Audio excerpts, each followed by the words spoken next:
मार्च साल 2003 में कनाडा में एक ऐसी घटना हुई जिसने पूरी दुनिया को चौंकाकर रख दिया।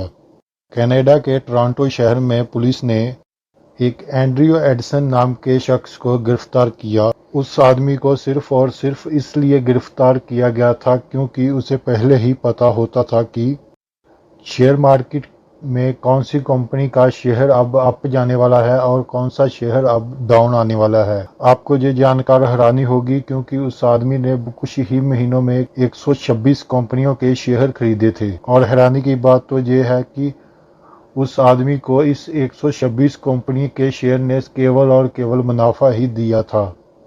इस तरह उसने कुछ ही दिनों में अपने $800 को $3 मिलियन में चेंज कर लिया। ऐसा इसलिए हुआ क्योंकि उसने जितनी भी कंपनी के शेयर खरीदे उसमें उसको नुकसान किसी भी कंपनी में नहीं हुआ। तो आपको ये बात जानकर हैरानी होगी क्योंकि जो दुनिया का सबसे बेहतर शेयर मार्केट का एक्सपर्ट होता है वो भी इस बात का अनुमान नहीं लगा सकता क्योंकि कौन सी कंपनी का शेयर अब मुनाफा देगा और कौन सी कंपनी का शेयर आपको घाटा देगा। यही वजह है कि एंड्रयू ऑल्सन को गिरफ्तार कर लिया गया। पुलिस को लगा कि शेयर मार्केट में शायद कोई बहुत बड़ा घोटाला हो रहा है और इस व्यक्ति की वजह से उस घोटाले का पर्दाफाश किया जा सकता है। उस आदमी को पकड़ने के बाद एफबीआई के लोगों द्वारा उस आदमी का इन्वेस्टिगेशन किया गया। इन्वेस्टिगेशन के दौरान एंड्रयू ने ऐसी ऐसी बातें बताई जिसे सुनकर इन्वेस्टिगेशन करने वाले भी हैरान हो गए। एफबीआई के लोगों को ये बात समझ में नहीं आई कि अब क्या किया जाए। उसने बताया कि वो एक समय यात्री है जो साल 2256 से टाइम ट्रैवल करके यहाँ पर आया है, इसलिए वो पहले से ही जानता था कि अब शेयर मार्केट में क्या होने वाला है। इन्वेस्टिगेशन वालों को लगा कि शायद वो आदमी उन लोगों को बेवकूफ बना रहा है, इसीलिए उस आदमी को अपनी हिरासत में रखकर उसके बारे में छानबीन करना शुरू कर दी। लेकिन हैरानी की बात तो ये है कि 1 महीने के तक छानबीन करने के बाद पुलिस को ये तक पता ही नहीं चल सका वो आदमी रहता कहाँ है, वो आदमी आया कहाँ से है, उसके आगे पीछे कोई है या नहीं है। जहाँ तक कि पुलिस को उसके बारे में, उसके माँ बाप, उसके आसपास, उसके पड़ोसी के बारे में, उसके रिश्तेदारों के बारे में कुछ भी पता नहीं चल सका। आप ये भी कह सकते हैं कि उस छानबीन के दौरान उस आदमी का छोटे से छोटा डाटा भी नहीं निकलकर बाहर आया। दरअसल एफबीआई को ऐसा कोई दस्तावेज मिला ही नहीं जो साबित कर पाता कि एंड्रयू का ताल्लुक इस दुनिया से है। बार बार एंड्रयू से पूछे जाने के बाद एंड्रयू बस इतना कह रहा था कि वो एक समय यात्री है जो इस अंतकाल में सिर्फ और सिर्फ पैसे कमाने के लिए आया है। एंड्रयू ने एफबीआई वालों को विश्वास दिलाने के लिए ऐसी घटनाओं के बारे में बताया जो आगे जाकर वो घटनाएं होने वाली थी।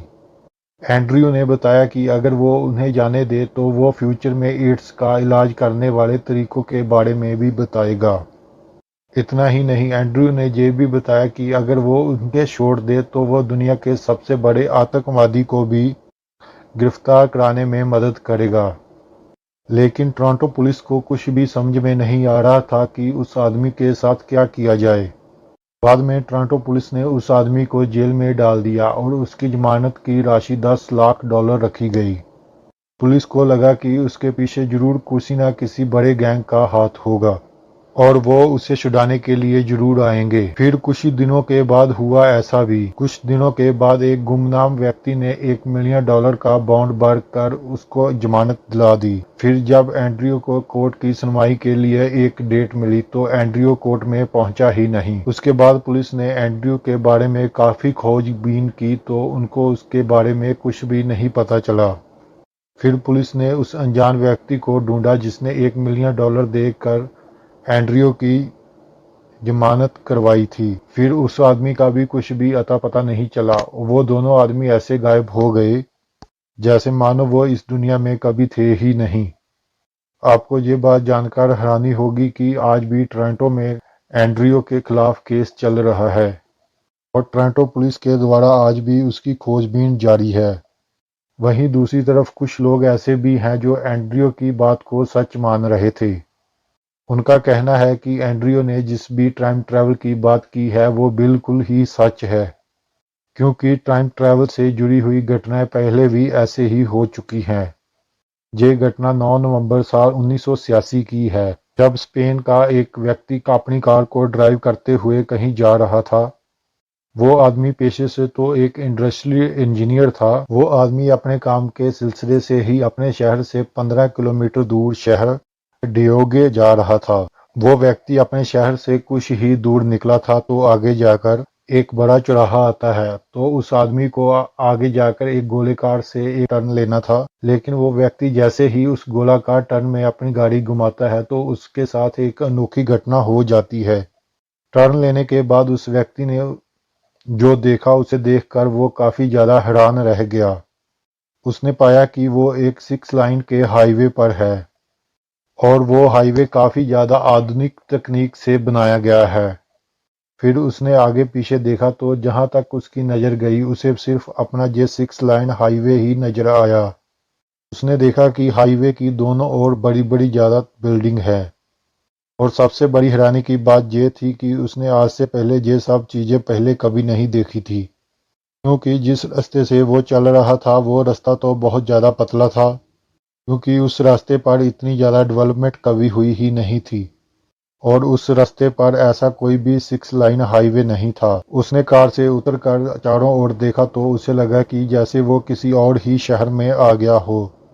उस सिटी की बनावट बहुत ही ज़्यादा अलग और बहुत ही हाई क्वालिटी की थी। फिर वो अपनी कार में बैठा और उसी रास्ते पर आगे की ओर चलने लगा। उसने देखा कि उसकी आसपास की कारें बहुत ही ज़्यादा स्पीड से चल रही हैं। आसपास से गुजरने वाली कारों की स्पीड इतनी ज़्यादा थी जितनी कि आज के ज़माने में किसी भी कार की नहीं थी। आगे चलकर उसे एक ट्रांसपेरेंट टनल दिखाई दिया, जिसके बाद वो उस ट्रांसपेरेंट टनल में प्रवेश कर गया। जैसे ही उसने उस टनल में प्रवेश किया उसके कार का टेम्परेचर अचानक से बढ़ने लगा। टनल में प्रवेश करने के बाद उसे एक किसी कंप्यूटराइज व्यक्ति की आवाज़ सुनाई दी, जो उसे कह रही थी कि वो टाइम ट्रैवल करके जहां पर आ गया है। जैसे ही उसने टनल पार की उसकी कार का टेम्परेचर नॉर्मल हो गया। टनल से बाहर निकलने के बाद वो लगातार 1 घंटे तक कार चलाता रहा। तभी उसे हाईवे की बाईं ओर एग्जिट का एक गेट दिखाई दिया। सोचने के बाद वो आदमी उस एग्जिट गेट से बाहर की ओर चला गया तो उसने देखा कि वो सरेली शहर में है, अपने घर के आसपास ही है।